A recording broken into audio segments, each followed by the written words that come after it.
Everyone, আসসালামু আলাইকুম। আজকে বানাবো রোস্ট বা চট্টগ্রামের ভাষায় বলা হয় দরুস কুড়া। মুরগিটাকে ক্লিন করে নিচ্ছিলাম, তার জন্য রোস্টে যেভাবে একটা রোস্টের মতো করে ফেলছিলাম।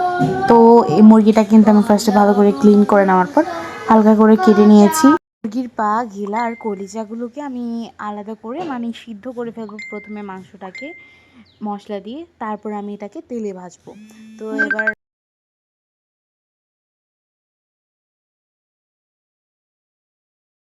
আমি এই রোস্টটাকে সিদ্ধ করে নিব। তার জন্য আমি একটা ডেকচির মধ্যে নিয়ে নিয়েছি। এবার এর মধ্যে দিয়ে দিয়েছি তেজপাতা, তারপরে দিয়েছি এলাচি, দালচিনি, তারপর দিয়ে দিয়েছি পেঁয়াজ বাটা, রসুন বাটা, আদা বাটা, সব কিছুর পরিমাণ মতো। এবার স্বাদ মতো লবণ দিয়ে দিয়েছি। এবার লাল মরিচের গুঁড়া, তারপরে দিয়েছি জিরা গুঁড়া, হলুদ গুঁড়া, ধনিয়া গুঁড়া। এবার এগুলো দেওয়া হয়ে গেলে দিয়ে দিব পর্যাপ্ত পরিমাণে তেল, যেহেতু মাংস তার জন্য তেলটা একটু বেশি করে দিতে হবে। আর পুরো মাংসটাকে এবার ভালো করে মেখে নিতে হবে, মশলাগুলা ভিতরেও যাতে মাংসের ভিতরে যায় এমনভাবে মাখতে হবে।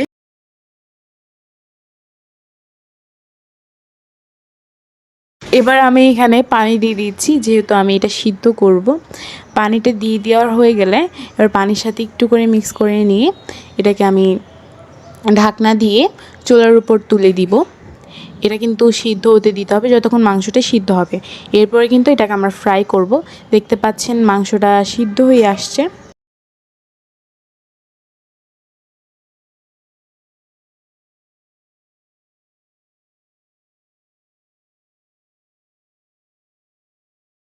কিন্তু উল্টে পাল্টে সিদ্ধ করতে দিতে হবে, কিছুক্ষণ ঢাকনা দিয়ে দিয়ে সিদ্ধ করে নিতে হবে এভাবে উল্টে পাল্টে, যাতে দুনো দিকেই ভালো করে সিদ্ধ হয়ে যায়।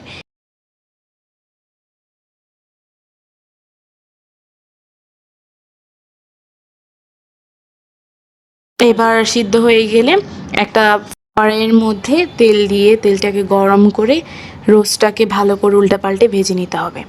এটা কিন্তু ভাজতে একটু টাইম নিয়ে ভাজতে হবে, যাতে কালারটা সুন্দর আসে। একটা ব্রাউন কালার আসলে কিন্তু আমাদের রোস্টটা ফ্রাই হয়ে যাবে।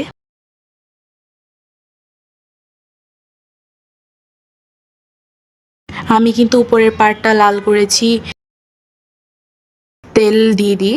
আজকের সবগুলা রান্নাই দুপুরের কমপ্লিট। And take care.